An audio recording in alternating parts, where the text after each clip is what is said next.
네, 조금 전에도 전해드렸는데요. 더불어민주당의 공천 갈등이 좀 커지고 있는 것 같습니다. 그래서 이분을 스튜디오로 모셨는데요. 관련 이야기 좀 나눠보겠습니다. 스튜디오에 모신 분은 더불어민주당 인재영입위원회 간사를 맡고 있는 분인데요. 김성환 의원입니다. 어서 오세요. 안녕하세요. 네. 인재위원회입니다. 영입위원회가. 죄송합니다. 네. 인재위원회 간사를 맡고 계신 김성환 의원인데요.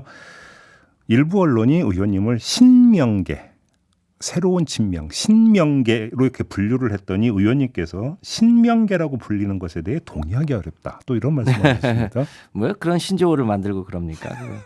별로 바람직한 그럼 거 지금 의원님이 서 계신 자리는 어떤 위치입니까? 뭐 총선 때에 제일 중요한 게 이제 신진 인사의 등용 배치 뭐 이런 것도 전체 선거의 주요한 축 아니겠습니까? 이제 그런 면에서 제가 인재위 간사를 맡고 있고 위원장이 이제 당대표 이재명 대표입니다. 처음에 이재명 대표가 인재위원장을 맡았을 때 혹시라도 소위 측근들 영입하는 거 아니냐 이런 의심도 꽤 있었어요. 네. 근데 지금 25분 영입하고 오늘 2분 추가하면 27분 영입하는데 지금 그렇게 영입한 분 중에 소위 이거 측근 영입했네 이런 얘기는 한마디도 없었지 않습니까? 네. 그런 과정에서 이제 대표와 어떤 사람을 영입할지 그분들을 어떻게 배치할지 이런 회의를 한 적은 있습니다만 무슨 밀실에서 공천회의하고 이런 적은 단 한 번도 없었습니다. 의원님께서 먼저 말씀하십니까? 그러니까 그럼 확인 좀 들어가죠. 보도가 어떻게 나왔냐면 지금 그 비공개 회의가 2개가 있는데 그 가운데 하나가 최근에 시작된 실무 담당장 회의이고 그 이재명 대표 비서실장인 천준호 의원과 김성환 간사 등이 모여서 현안을 논의한다. 이런 보도가 있었는데 이거 완전 사실 무근이라는 말씀이십니까? 그렇습니다. 그러니까 제가 인재위 간사니까 네. 인재 영입과 관련해서 당연히 인재위원장인 당대표랑 상의하지 않겠습니까? 네. 인재와 관련해서 뭐 그런 회의를 한 적은 있습니다만 예. 지금 이 보도의 의미는 이제 뭐 공간이도 있고 전략 공간이도 있는데 이런 거 무시하고 밀실에서 뭐 한다 이런 의미를 자꾸 풍기는 거 아니겠습니까? 네. 그런 회의는 결단코 없었다.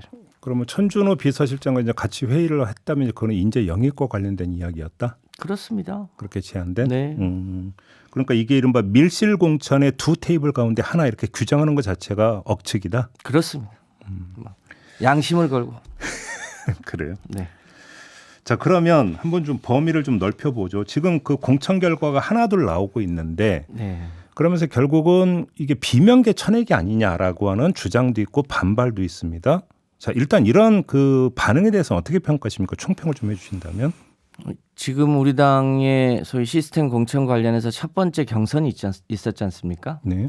그런데 이 소위 광주에서는 현역 3분이 다 탈락했고 전북에서도 그랬는데 이 광주에서 탈락한 3분이 비명계가 한 명도 없습니다. 다 대표랑 가까우면 가까웠지 먼 사람들이 아니거든요. 네. 근데 그분들이 다 공천 이 경선 결과 탈락했습니다. 이 결과는 어떻게 해석을 해야겠습니까? 네. 근데 그런 부분이 이제 과거부터 정착된 일종의 시스템 경선 과정에서 생긴 그 시기의 민심의 반영이라고 봐야 되지 않겠습니까? 그래요. 네, 그런 면에서 무슨 일부러 이 비명을 뭐 쳐내게 하거나 이런 건 없을 텐데. 그러니까 그 시기에 민심이라고 하는 게 네. 그러니까 그 당이 그 돌리고 있는 여론조사 요걸 지금 염두에 두고 하시는 말씀입니까? 경선 결과를 두고 얘기하는 거. 아니 그러니까 왜냐하면 민심이니까. 네. 그러니까 그래서 이제 그 아마 제가 이제 지금 이 질문을 추가 질문을 드린 건데 그러면 여기서 이제 당연히 따라붙는 또 이제 추가 질문은 그거잖아요. 여론조사 업체 논란이 계속 되고 있지 않습니까? 그 문제는 제가 이제 저도 이런 논란이 있어서 확인을 좀 해보니까요. 네. 우리 당이 이 소위 공식 비공식을 포함해서 여론조사를 하는 곳이 3곳이 있더라고요.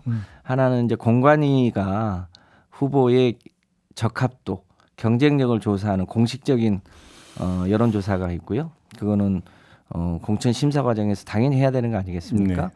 그리고 전략기획위원회가 전략 공관위에 들어와 있는데 마찬가지로 이제 전략적 공천을 해야 되는 과정에서 하는 게 있고 네. 일상적으로는 이제 조직국에서 하는 여론조사들이 있습니다. 네네. 근데 이런 게 이제 뒤섞여서 오다 보니까 그런 오해들이 좀 있을 수 있고 그걸 좀 빨리 정리해서 해명할 건 해명하고 특히 현역 의원 지역의 여론조사 같은 경우는 굉장히 예민할 수 있으니까 좀 그거를 사전에 알려준다든지 혹은 사후에라도 그 취지에 대해서 설명을 해준다든지 이런 게 있어야 되는데 그런 대목에서 조금 아니, 그러니까 지금 부족함이 의원님이 있었던 것 말씀하신 같습니다. 부분에서 여론조사 업체 3곳. 그러니까 지금 이제 관련 보도를 종합을 해도 이제 그동안 쭉 어떤 당과 함께 그 여론조사를 해왔던 업체가 3곳이 있는데 여기에 추가로 2 업체가 더 그러니까 추가가 됐고 근데 그 2 업체가 이재명 성남시장 시절에 연이 닿았던 그 업체들 아니냐 이런 지금 그러니까 이야기가 나오고 있는 거잖아요. 제가 알기로는 네. 그 이제 여론조사를 하는 당내 세 기관이 특정 업체 한 군데만 하지는 않고 여러 군데를 돌아가면서 이렇게 네. 한다고 전 들었습니다. 예. 어떤 업체인지는 제가 잘 모르겠지만 그래서 특정 업체 한 곳에만 뭐 집중적으로 해서 그 업체가 무슨 여론조사를 왜곡한다든지 뭐 이런 일은 저는 없는 걸로 알고 있습니다. 그러면 굳이 여론조사 업체를 추가해야 됐던 이유는 뭘까요? 다시 말해서 어차피 공천의 사이즈라고 하는 건 4년 전이나 8년 전이나 지금이나 어차피 공천 규모 사이즈는 똑같은 거잖아요. 그럼 굳이 추가해야 될 이유는 뭐가 있을까요? 그거는 뭐 제가 담당하고 있는 영역이 아니어서 네. 제가 돌아가는 대로 한번 확인을 해보겠습니다. 근데 이제 조금 더 지금 이제 핵심적인 이 갈등의 쟁점 중에 하나가 왜 하위 20%의 비명계가 많냐 네. 이 문제도 네, 굉장히 네, 중요한 네, 쟁점이잖아요. 그렇습니다. 그런데 제가 추론을 해봤어요. 왜 그랬을까? 이게 이제 보통은 혹시 당 대표가 공직자 평가를 하고 있는 곳에 무슨 일종의 그쪽에 무슨 지시를 해가지고 이 평가 점수를 의도적으로 무슨 조작했거나 혹은 뭐 배점을 어떻게 했거나 네. 이런 의혹이 좀 있는 거 아닙니까?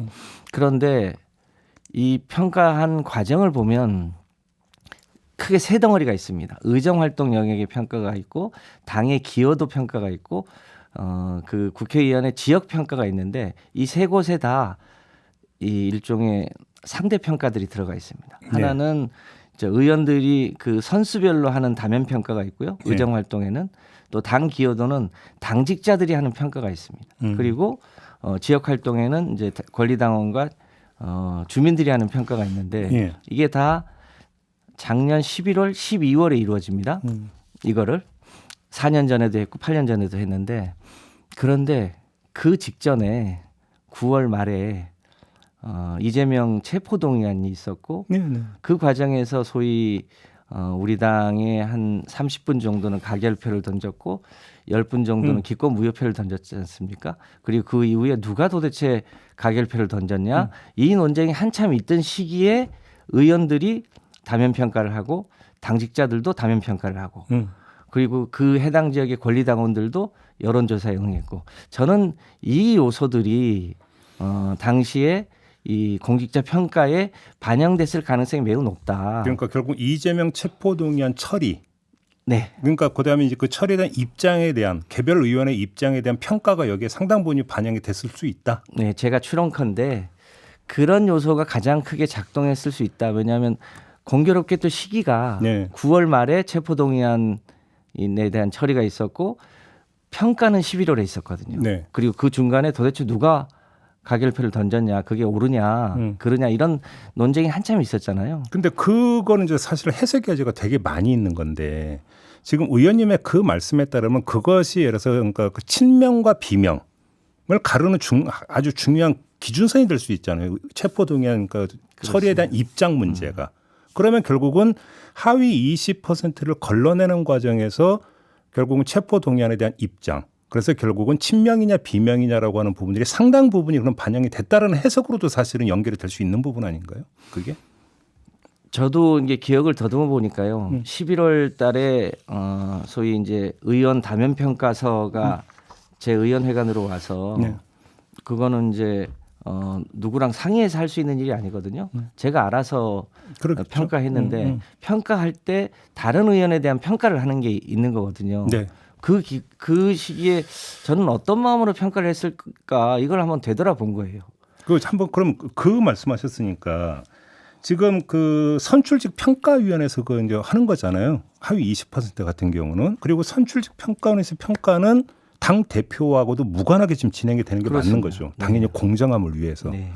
근데 어제 이재명 대표가 기자들 앞에서 했던 얘기는 바로 그 부분. 그러니까 다면 평가에서 0점 받은 의원도 있다더라라는 이야기가 대표에서 어떻게 나올 수가 있는 걸까요?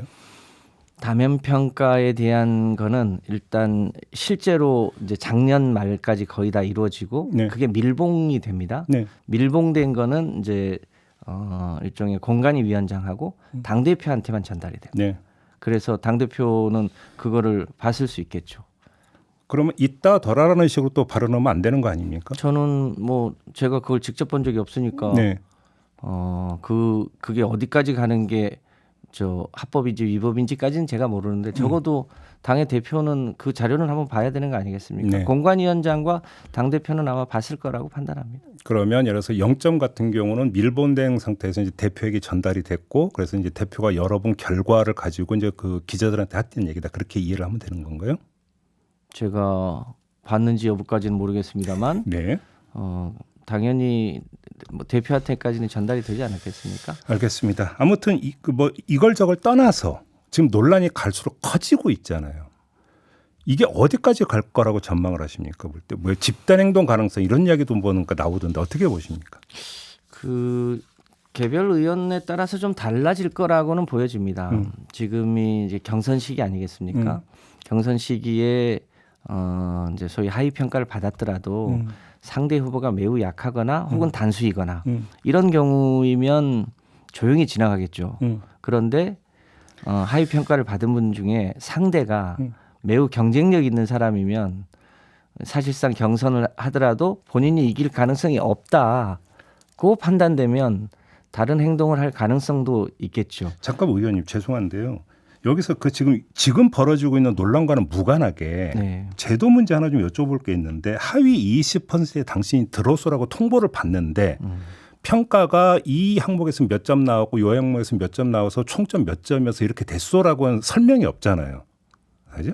그렇죠? 그렇겠죠. 이거 받는 입장 되게 답답한 거 아닙니까? 내가 그래서 어떻게 해서 하위 20% 들었는지 내역이나 좀 알자라고 당사자 입장은 그럴 수 있는 거 아닐까요? 당사자한테는 본인이 이의 신청을 하면 네. 당사자한테는 저는 보여주는 게 맞다고 봅니다. 그리고 그럼 예를 당연히 들어서 그렇게 박용진 해야겠죠. 의원이 재심 신청을 했는데 바로 문자로 기각 통보가 오는 그럼 이 시스템은 어떻게 이해를 해야 되나?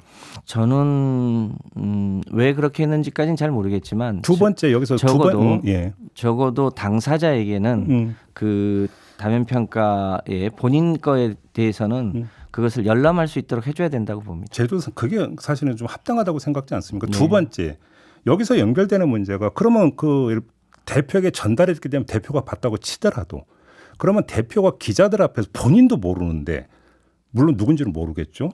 근데 0점 받은 의원도 있다더라라는 이야기를 하는 게 과연 적당한 어떤 그런 이야기일까요? 대표로서. 그건 어떻게 평가하십니까? 그것까지를 제가 평가를 어떤 뉘앙스에서 한 얘기인지 제가 잘 모르기 때문에 네. 웃으셨던데요. 그 얘기하면서. 그래요? 그래서 한번 좀 질문 드려봤던 겁니다. 아무튼 근데 이낙연 그 새로미래 공동대표 저희가 어제 인터뷰를 했는데 이번 주말 다음 주 초 뭐 그러면서 집단행동 가능성도 이런 식으로 이제 이야기를 하던데요. 좀 약간 과장된 이야기라고 보십니까? 어떻게 보십니까? 아무래도 하위 평가를 받으신 분 혹은 그 분들끼리 어떻게 할 건지에 대한 의견 교환이 있을 수 있지 않습니까? 네. 이제 그런 면에서 어디까지 파장이 미칠지는 저희로서도 예측하기 어렵죠. 다만 이낙연 대표가 소위 탈당하고 나갈 때 예. 대부분의 우리 민주당 지지자들은 지금 윤석열 이 정부 심판과 윤석열 정부에 맞서 싸우는 게 가장 중요한 이 시기에 왜 이재명하고 싸우면서 탈당하냐. 참 명분 없는 짓이다. 이렇게 했고 그것이 현재 상황의 주요한 변수 아니겠습니까? 네. 더군다나 이준석하고 또 합당했다 다시 쪼개지고 그런 연장선에 있기 때문에 이 문제가 정치는 대의 명분이 중요한데 대의 명분을 얻을 수 있을까에 대해서 저는 약간 회의적입니다. 하나만 더 여쭤볼게요. 이수진 의원이요. 컷오프 네. 됐잖아요. 근데 이제 탈당을 선언을 하면서 백현동 문제를 거론을 했습니다. 이거 어떻게 평가를 하십니까, 의원님? 백현동에 어떤 얘기를 하셨는지는 잘 모르겠는데 네. 그러니까 이재명 대표도 소위 이제 검찰의 여러 가지 조사 과정에 문제가 있는 거 아니냐 아마 이런 취지였는지는 모르겠는데 네. 이재명 이 대표에 대한 검찰의 수백 차례의 압수수색과 기소 과정에 대해서 우리도 이제 상당히 그 내용을 들여다봤지 않습니까? 그 검찰이 이 야권의 대표이고 대선의 경쟁자였던 사람을 일종의 탈탈 털어서 어떻게든 소위 감옥에 보내겠다는 소위 검찰 용어로는 꼬린시키겠다고 하는 것 때문에 무리한 기소 그리고 그 되지 않은 죄목을 갖다 붙였다는 것 알만한 사람은 다 아는 얘기 아닙니까? 네. 이수진 의원도 모르지 않을 텐데 왜 그런 얘기 했는지 모르겠어요. 그러면 그거는 그 컷오프에 대한 일종의 그 부적절한 안갚음 행위 이런 식으로 규정을 해야 된다고 보십니까? 제가 뭐 그분 마음속에 들어가 보진 않았습니다만 적절한 발언은 아니었던 것 같습니다. 그래요. 마지막으로 요걸 좀 여쭤보겠습니다. 공천 논란이 사실 이제 어느 지점에서부터 시작된가를 보면은 임종석 전 비서실장의 공천 문제. 사실 여기서 좀 약간 본격화되는 측면이 있지 않습니까? 근데 지금 결론이 아직 안 난 거죠. 그분에 대해서는. 선거가 50일도 채 안 남았기 때문에 이제는 뭐 머지않은 시일 내에 실제로 결론을 내야 되지 지금 않겠습니까? 보도에 보면은 그 중성동갑이 아니라 송파 쪽으로 그러니까 당이 그 하려고 했는데 본인이 거부했다. 보도가 여기까지 지금 나와 있는 상황이거든요. 네. 그렇게 파악하고 계십니까, 의원님? 저도 뭐 알려진 바로는 그렇게 알고 있는데요. 그럼 본인이 거부했으면 이제 그걸로 끝난 거라고 봐야 되는 겁니까? 세상에 끝이 어디 있습니까? 정치라는 게 늘 연속에 있는 아니, 거고. 당이 여기 나갔으면 좋겠다고 했는데 본인이 거부했으면 그러면 다른 데 알아볼게. 이것도 좀 그런 거 아닙니까? 모양새가? 그래서 여쭤보는 건데요. 근데 당의 입장에서 보면 이제 광역 지사를 하셨던 분이나 네. 혹은 정부에서 주요한 역할을 하셨던 분들은 가급적이면 우리 당의 외연 확장을 위해서 조금 어려운 데 가서 범지로. 싸워주기를 바랍니다. 이제 그런 면에서 최근에 양승조 충남지사가 이제 새로운 결단을 하시는 걸로 알고 있고요. 네. 허태정 충남지사도 이제 본인 지역을 황정화 박사에게 양보했고 인천의 박남춘 시장 같은 경우도 본인이 희망하는 지역이 있지만 나서지 않고 있거든요. 근데 그런 면에서 임종석 실장도 그 과거에 본인 지역이었잖아요. 네, 중성동갑 말씀하시는 그렇습니다. 거죠? 예. 그래서 그런 지역보다는 좀 당의 다른- 외연 확장을 위해서 조금 더 어려운 지역에서 싸워주시면 좋겠다. 이런 당의 희망이 있고 그 문제가 이제 최종적으로 어떻게 결정될지는 조금 더 지켜봐야 될 것 같습니다. 알겠습니다. 자, 오늘 말씀 여기까지 드려야 될 것 같네요. 고맙습니다, 의원님. 네. 더불어민주당의 김성환 의원과 함께했습니다.